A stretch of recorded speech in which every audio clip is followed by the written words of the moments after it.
पालखी सोहळ्याला यायचं नाही. ठाकरे बोलले महाराष्ट्राच्या जनतेच्या माध्यमातून सरकार असं म्हटलं जातंय. काय लाडकी बहिणीच्या योजनेच्या माध्यमातून सरकार अडचणीत आलंय निधीच्या बाबतीत.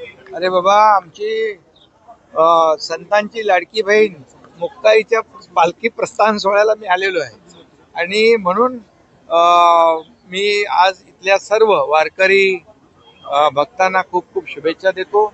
या ठिकाणी आषाढी एकादशीची जी पूजा असते त्या ठिकाणी सगळे आषाढी एकादशीला या सर्व बाजूने वारकरी प्रत्येक रस्त्यावर जे वारकरी चालले त्यांची तिथं पंढरपूरला विठुरायाच्या दर्शनाला हे सगळे आज इथून मुक्ताई पालखी प्रस्थान सोहळा सुरू झालेला आहे. या निमित्ताने मी आलोय. तुम्हाला एवढंच सांगतो की लाडकी बहीण मुख्यमंत्री माझी लाडकी बहीण योजना जी आहे ही योजना कधी बंद होणार नाही.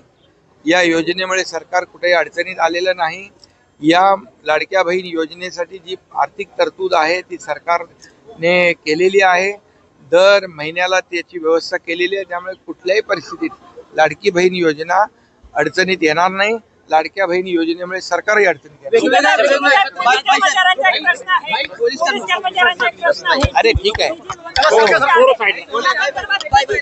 त्याची माहिती घेतो पोलीस प्रशासनाची काय अडचण आहे त्याची माहिती घेऊ.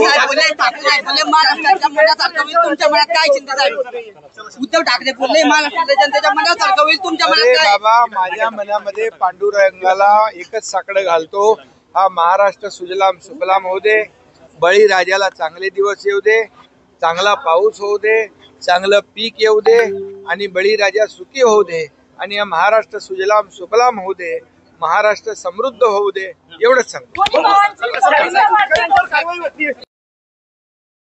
अशाच ताज्या आणि महत्त्वपूर्ण घडामोडींसाठी पाहत रहा राष्ट्र सह्याद्री न्यूज. राष्ट्र सह्याद्री न्यूजला लाईक करा, शेअर करा आणि सबस्क्राईब करा.